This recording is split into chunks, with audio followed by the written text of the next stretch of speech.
Chine Pete Togo Hilf par l'État togolais.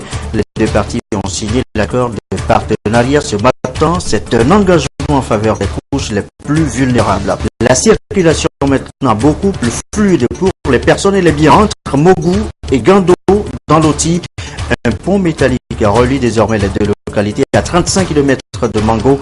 L'ouvrage a été construit par le génie civil militaire togolais. Enfin, si tout la prélude aux cérémonies de la prise de la pierre sacrée à Nero.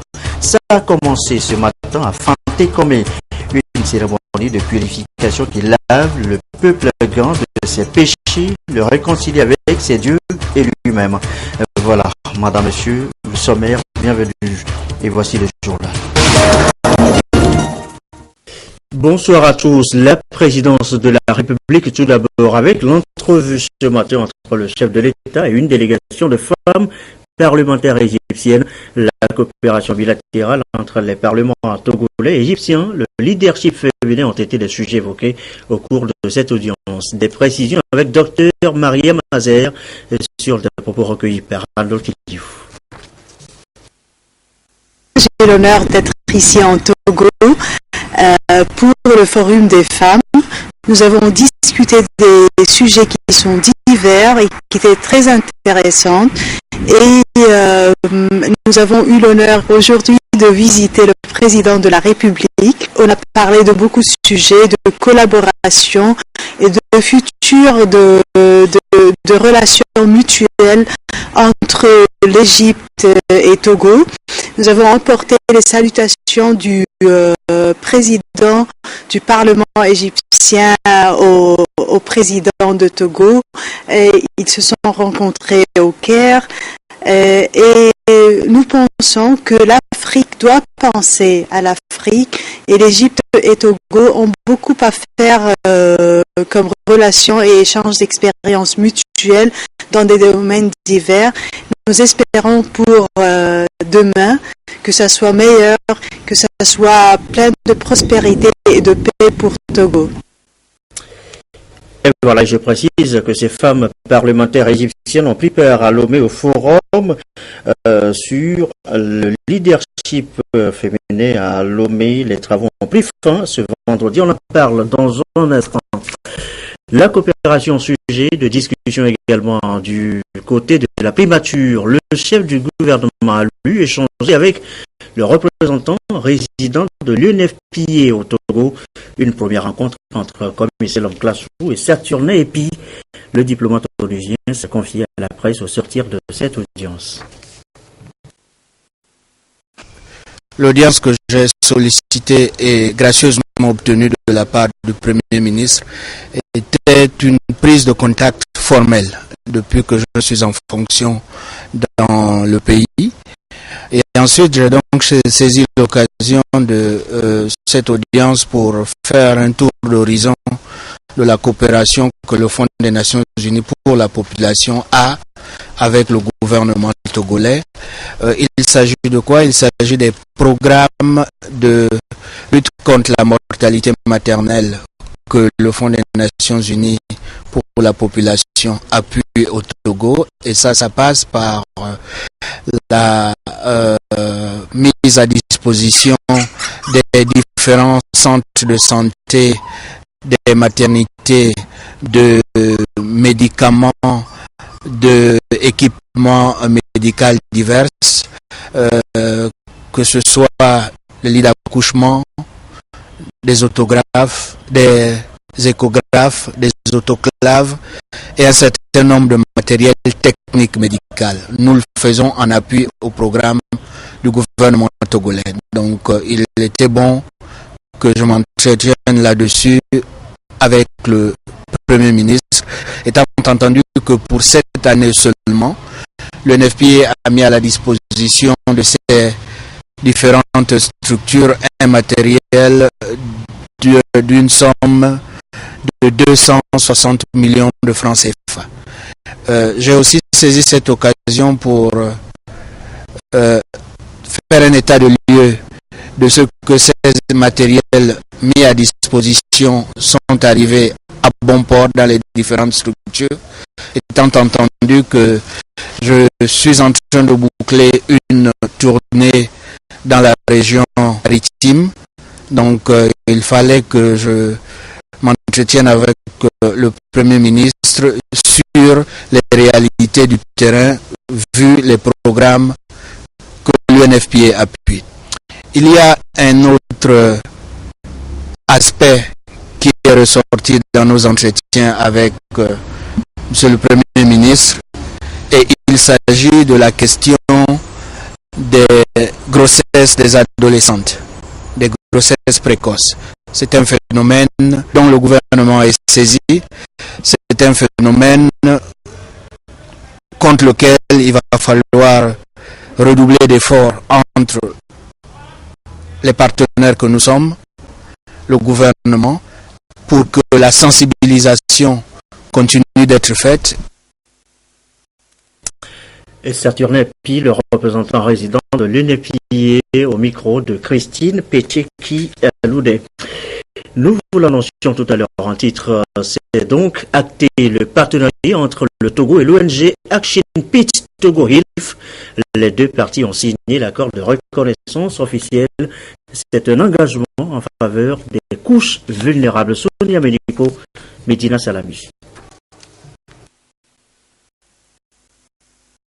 L'amélioration des conditions de vie des populations vulnérables et surtout les enfants en difficulté est l'une des préoccupations des autorités togolaises et de certaines associations et ONG.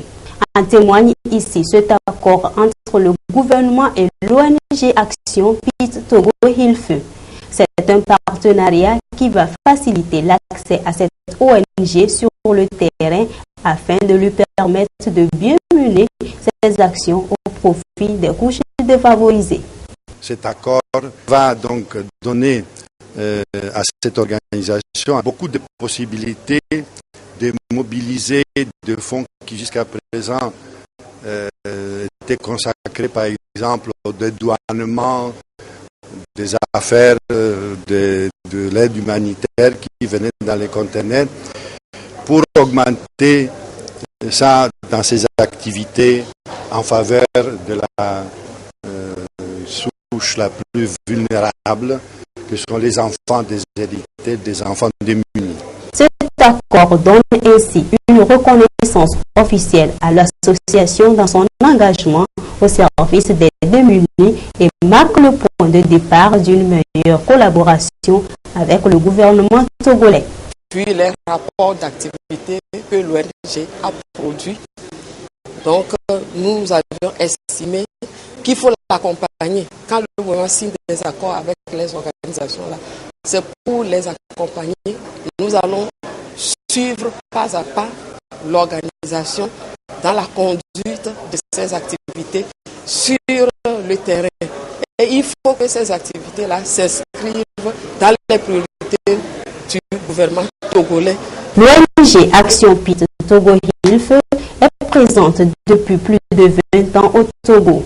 Elle intervient dans le domaine de l'éducation, de la santé, de l'eau et l'assainissement. On en vient maintenant à la première édition du Forum des pays francophones d'Afrique à Lomé. Je vous l'annonçais tantôt avec les femmes parlementaires égyptiennes reçues ce vendredi par le chef de l'État. Eh bien, les travaux ont pris fin, ce qui a concentré les attentions, le leadership féminin pour une Afrique émergente. Medina Salami. Être capable d'influencer, d'entreprendre et de gérer les ressources humaines, voilà quelques-unes des valeurs que ce forum a définies pour un leadership féminin nécessaire à l'émergence de l'Afrique. Je m'informe que je suis capable de prendre les rênes d'une association, d'une organisation et que je peux donner beaucoup à ma famille et à mon pays. Ça me donne beaucoup de courage et ça m'informe sur ce que je dois faire désormais pour devenir une femme leader. Le forum définit le leadership féminin comme la capacité de la femme à occuper le terrain que les hommes sont désormais appelés à laisser pour elle, pour qu'elle puisse occuper, parce qu'étant la moitié de l'humanité pour qu'elles puissent occuper la part qui doit leur revenir. Donc on a permis aux femmes de comprendre le travail qu'elles doivent faire pour pouvoir atteindre ce leadership, de réussir ce leadership que nous avons défini sous tous ces angles. Pour faciliter l'accès aux femmes à cet idéal, cette rencontre a mentionné les défis à relever, promouvoir ses droits, assurer sa protection, sa santé et son éducation. Il est alors créé l'Observatoire panafricain pour le leadership féminin. Il a pour entre autres missions l'analyse et la proposition d'action en faveur de la femme et son intégration dans les programmes de développement. Un bureau a été mis sur pied, présidé par Catherine Samba Panza. Nous avons beaucoup d'actions. L'Observatoire est doté de moyens, d'un cahier de route. Le forum a rédigé un certain nombre de recommandations qu'il remettra au chef d'État, au ministre en charge des questions de la femme. Le forum a dessiné un certain nombre de pistes qu'il devra suivre à travers l'Observatoire pour pouvoir atteindre les objectifs qu'il s'est fixés. La ministre de l'Action sociale a félicité et encouragé la démarche et a réaffirmé l'engagement du gouvernement togolais à œuvrer davantage pour la promotion des droits des femmes. Nous sommes tous convaincus qu'aucune politique de développement ne peut se faire sans la femme. C'est pourquoi le gouvernement se réjouit de la réussite du forum et des recommandations pertinentes qui y sont issues. C'est en effet ensemble que nous devons œuvrer pour l'autonomisation des femmes, pour leur éducation, pour leur accès à la propriété foncière, bref, pour la pleine valorisation de la femme africaine. À cette fin de session, des femmes leaders ont été distinguées. Ce forum est désormais une plateforme qui va renforcer la collaboration des femmes africaines. La deuxième édition se tiendra en 2018 au Bénin. L'actualité, c'est aussi cette préoccupation des acteurs du bois. Comment réorganiser le marché en termes d'exploitation? Une nouvelle dynamique semble être enclenchée avec des idées fortes contenues dans un document. Il est à l'étude de ce document depuis ce matin. Les précisions avec Marceline Chakbala et Carmen Magé Akapou.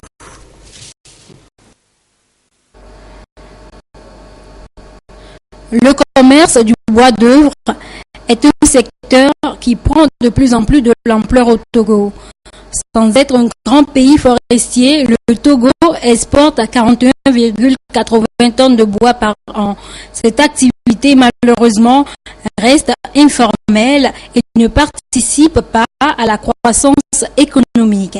Pour donc mieux contrôler le secteur, l'État veut créer un marché physique destiné à l'exportation et à la réexportation du bois d'œuvre. Une étude a alors été commanditée par le ministère de l'Environnement et des Ressources forestières pour recueillir les propositions. Le document issu de cette étude est ici soumis aux opérateurs économiques et acteurs impliqués dans la gestion des ressources forestières pour validation. La mise en place de ce marché sera un pôle où toutes les informations seront centralisées, non seulement sur le flux pour maîtriser les ressources qui sont prélevées au niveau national, mais aussi connaître le prix à l'international pour pouvoir négocier la vente des produits au niveau à l'interne.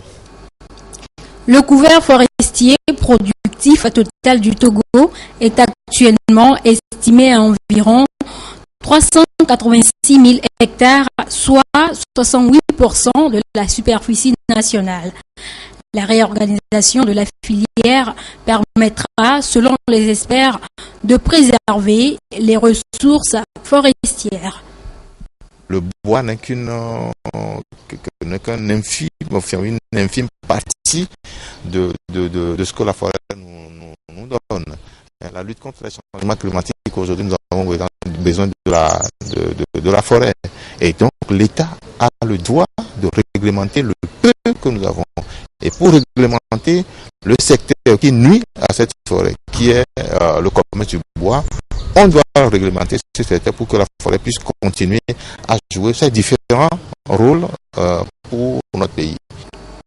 Une fois mis en place, le marché du bois d'œuvre devrait permettre de faciliter le contrôle de la filière et la traçabilité du bois importé, exporté ou réexporté. Il contribuera également à améliorer les recettes fiscales forestières, créer de l'emploi et offrir un mieux-être aux producteurs et opérateurs économiques de la filière. Carmen Madji, vous êtes à Mogou, vous avez à vous rendre au marché à Gando ou vice-versa. Eh bien, c'est maintenant beaucoup plus fluide. Mogou et Gando dans l'Oti sont désormais reliés par un pont métallique. Le maître d'ouvrage, le génie civil militaire togolais. Reportage de Ramdan Bastina. Les forces armées togolaises aux côtés des populations à travers la construction des infrastructures. Cette fois-ci, ce sont les localités de Mogou et Gando dans la préfecture de l'Oti qui ont bénéficié du savoir-faire du génie civil militaire togolais. Un pont métallique provisoire de 21 mètres de long et 4 mètres de large, pouvant supporter 80 tonnes de charge, relie ces localités, ce qui facilitera la circulation, les échanges des biens et services, surtout en période de pluie. C'est un pont à passage alterné. Actuellement, nous avons fini la première phase de l'ouvrage et nous allons entamer la seconde phase qui consistera à renforcer la digue en posant les périls maçonnés pour éviter l'érosion de la digue. Dès que le travail a été mis en place, les CVD, les CDQ ont été aussi mobilisés auprès des forces armées togolaises pour aider à ce que ce pont soit mis en place. Nous souhaitons que ces opérations soient pérennes, qu'elles continuent au niveau des forces armées togolaises pour que les populations et les forces armées togolaises puissent se frotter et que la politique du président de la République sur le plan social soit menée à bon port. La construction de ce pont s'inscrit dans la politique sociale du chef de l'État qui s'engage à mettre à la disposition des populations des infrastructures de base, un préalable à un développement socio-économique. Ce pont, c'est aussi le fruit de la collaboration étroite qui existe entre le ministère des Travaux publics, celui de la sécurité et les populations bénéficiaires. Un élan de solidarité des forces armées togolaises pour accompagner les couches vulnérables partout au Togo. Patron des PME, PMI à l'intérieur du pays, l'ANPGF, bientôt plus proche de vous. L'Agence nationale de promotion et de garantie de financement des PME, PMI installe progressivement ses bureaux à travers le pays et décentralise ses activités. Thiévier a vu inaugurer hier le tout premier bureau. Orlomé, le compte rendu, Charlotte Moussimé.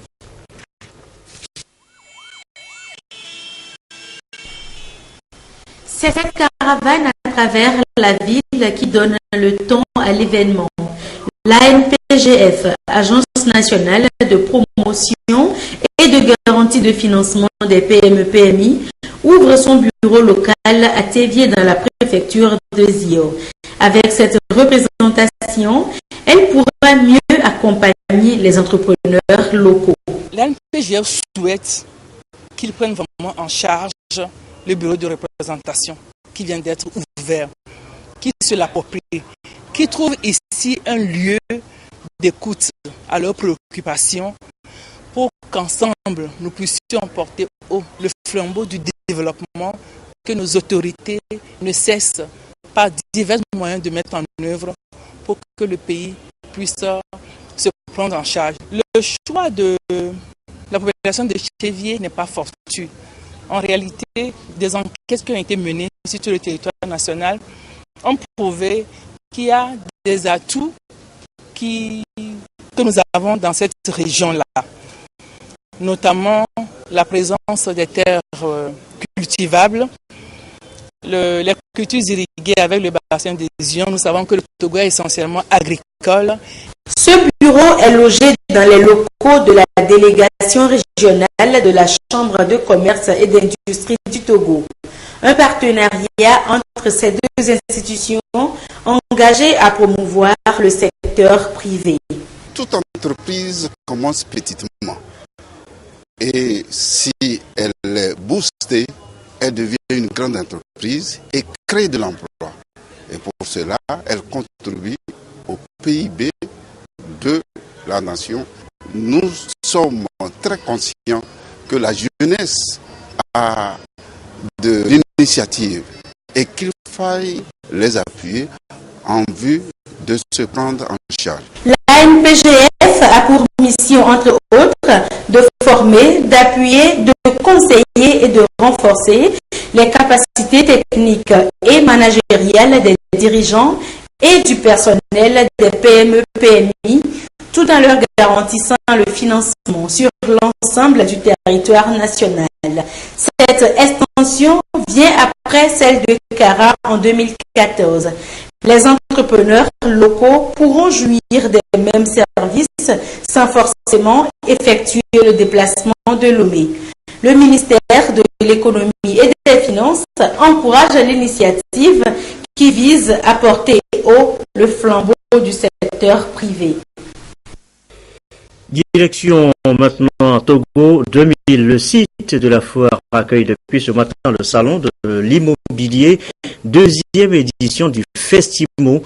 Plus qu'une exposition, eh bien, ce sont des prestations de services offertes aux visiteurs. Emmanuel Adjaglo, Komumboyade. Tout Togolais désireux de se faire bâtir une maison n'a plus de soucis à se faire.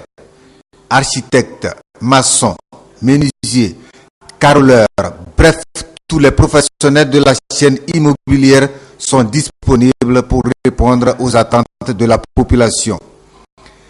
À ce rendez-vous du Salon de l'immobilier et de l'habitat édition 2016 sur le site de la foire Togo 2000, l'opportunité est offerte à chaque Togolais d'échanger avec ces acteurs de l'immobilier. Nous voulons faire croire qu'il y a du potentiel. Tout le monde peut se construire sa maison. Et je vous ai parlé des offres immobilières. Sur le premier salon, où on passait de 40 millions à 120 millions à 300 millions, ce n'est pas accessible à tout le monde. Et donc le premier salon a permis aux promoteurs de réfléchir à des produits qui peuvent être accessibles à tout Togolais, aux bourses moyennes. Et c'est pour ça que sur ce salon, les innovations, l'une des innovations, c'est quand même l'apport des promoteurs sur des constructions des villas. Je ne parle pas d'appartements, mais des villas à partir de 9 millions. On peut accéder à l'immobilier. Tous les experts dans tous ces domaines immobiliers sont là pour apporter des réponses. C'est pour ça que nous avons créé des espaces experts, donc consultation experts. Acheter, construire, rénover ou aménager n'est plus un parcours de combattants. Au moins 80 exposants venus du Togo et d'ailleurs participent à ce salon de l'immobilier et de l'habitat du Togo. À suivre dans le reste de l'actualité de la culture, avec d'abord la prise de la pierre sacrée, les premières cérémonies à Nero, ça a commencé. Enfin, la présélection nationale Miss Togo 2016, ça a commencé également. D'abord à Nero avec la pierre sacrée, direction Fantékomé pour les préludes. La première cérémonie ce matin, Situtu Nabosro Mafli, une cérémonie de purification du peuple gain, lavé à l'occasion de ses péchés, réconcilié avec ses dieux et lui-même. La cérémonie, le récit Robert Kotogou avec Nathalie Panégui.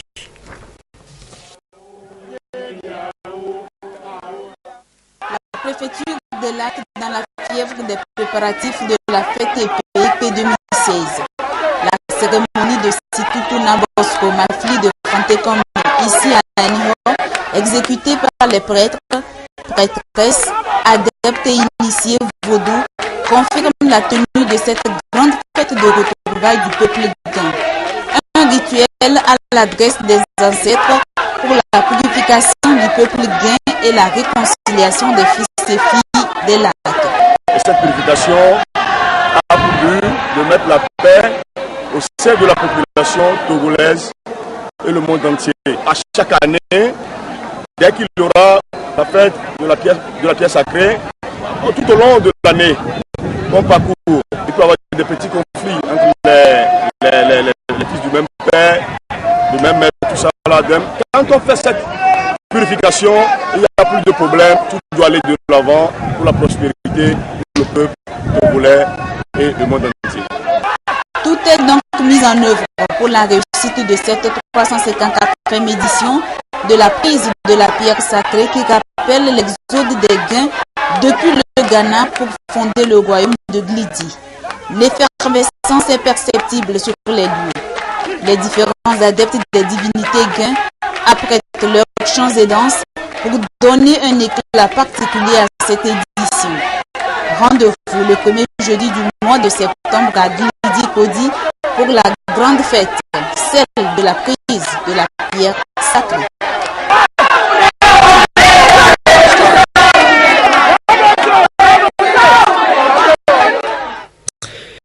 Svelte forme spaghetti avec un peu de féminité tout de même, au niveau d'études acceptable, élocution bien.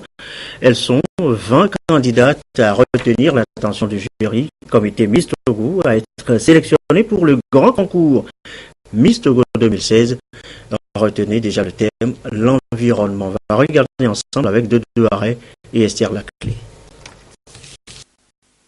Être le prochain modèle officiel des partenaires de Miss Togo et être à l'affiche comme Gaëlle Adjan, Miss Togo 2015.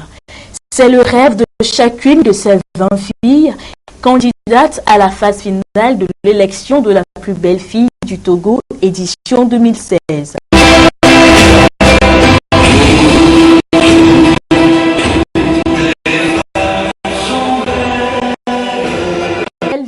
De tout le Togo. Elles ont entre 18 et 25 ans. Elles sont belles, audacieuses, instruites et talentueuses. Des talents qu'elles ont su exploiter pour convaincre le jury. Peur, émotion, puis victoire pour les unes et déception pour les autres. Mon sourire le dit déjà, je suis super contente. Une grande joie qui m'anime en ce moment, mais on pourrait dire que la lutte n'est pas encore terminée comme on est dit. Et on croise les doigts pour la suite. C'est un rêve qui est en train de se réaliser. Et puis j'aimerais être à la tête de ce concours pour pouvoir aider les autres. 83 au départ, 41 candidates présélectionnées se sont mesurées au cours de ce casting national. Désormais, les 20 finalistes ont des visages et des noms. Je promets au public qu'il ne sera pas déçu, qu'il y aura un beau spectacle et les petits qualifiés ça va être le choix va être dur. Moi, j'ai pas été tellement surprise parce que faut pas être négatif quand on participe à un concours, donc je me suis dit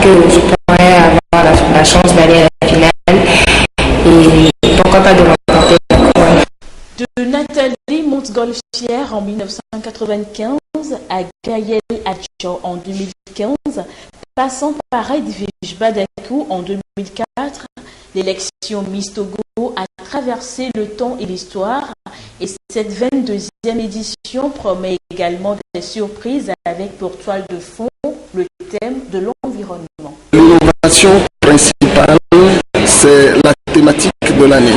C'est-à-dire que jusqu'à l'année dernière, vous pouvez remarquer que les filles ne connaissaient pas dans quel sens y aller pour les 10 dernières questions qui posaient problème, qui étaient des questions tirées au sort, que les gens considéraient étant soit peu comme des questions pour un champion.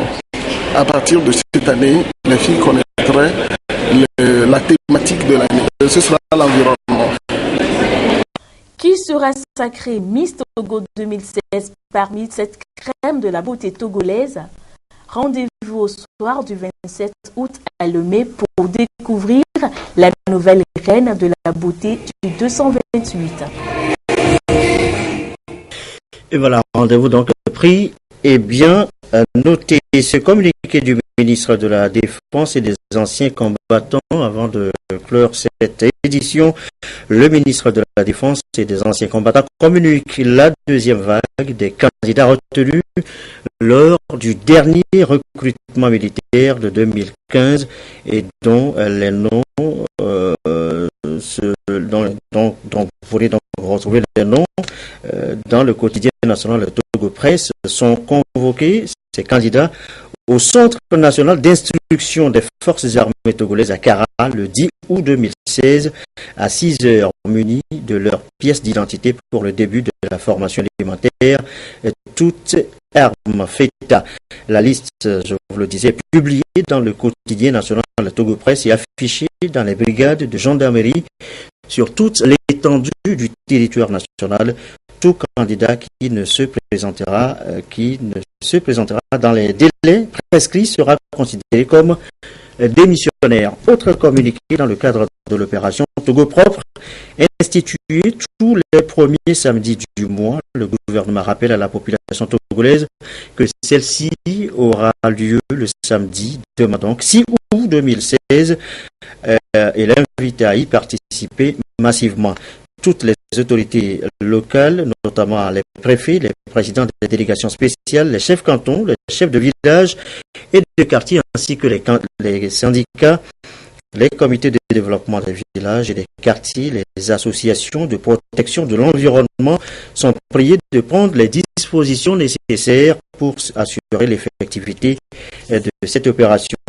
Les responsables des administrations publiques et privées sont également priés de mobiliser leurs agents afin de contribuer au succès de cette journée. Il y va de la qualité de notre environnement et de notre santé. Et ça y est, plus que jamais, tous les regards sont tournés vers le Brésil. Les Jeux Olympiques édition 2016 débutent officiellement ce soir dans un paysage de rêve. La ferveur monte à quelques heures donc de la cérémonie d'ouverture. Ambiance de fête sur place, regardez. La cérémonie d'ouverture n'est plus que dans quelques heures, mais dans Rio, la fête a déjà commencé. Et les plus enthousiastes sont évidemment ceux qui vont vivre la cérémonie au plus près. Et nous allons gagner l'Olympiade. On habite à côté de Maracana. On peut entendre. À la maison, on peut ouvrir la cérémonie. On vit ça qu'une fois dans sa vie. C'est la première fois que j'y assiste. Les Brésiliens ont attendu le dernier jour pour faire monter la température. Encore quelques manifestations près des anneaux de Copacabana, mais pas de quoi gâcher la fête pour ce supporter français. Petit jogging, histoire de se mettre dans le bain. On a nos billets, ça fait déjà plus d'1 an. On a nos billets et donc on a mis ça dans un coffre-fort à Paris. Non, et puis on attend ce moment-là depuis longtemps, quoi. Tout le monde n'a pas la chance de venir au JO. Et en plus, à Rio, je sais pas, Copacabana, la plage, le soleil, il y a tout le monde, tous les pays réunis sur la plage d'Ipanema. Cette famille de Français qui vit à Rio profite des derniers moments de calme avant l'excitation de la soirée. Billets en main, ils comptent les heures avant la cérémonie. On devrait être quand même assez haut dans le stade, on devrait avoir une belle vue d'ensemble, en tout cas sur tous les les porte-drapeaux et également sur tous les athlètes. Le Maracana, c'est le temple du foot, connu à peu près partout dans le monde. Donc faire une cérémonie d'ouverture, quasiment 200 pays, plus ou moins, c'est quand même assez magique. Et c'est là qu'ils se retrouveront, le grandiose Maracana, 80 000 personnes, fraîchement rénové et tenu par un impressionnant dispositif de sécurité. Les journalistes du monde entier affluent et pour une fois les riverains ne s'en plaignent pas. On dirait la tour de Babel ici. Ça parle toutes les langues. J'adore être là. Dans quelques heures, le stade mythique revêtira ses habits de fête pour une soirée autant en couleur. Et bonne chance pour la délégation togolaise présente à Rio pour ces Jeux olympiques. Pile 24h30, c'est la fin de cette édition. Je vous souhaite un excellent début de week-end et une belle soirée.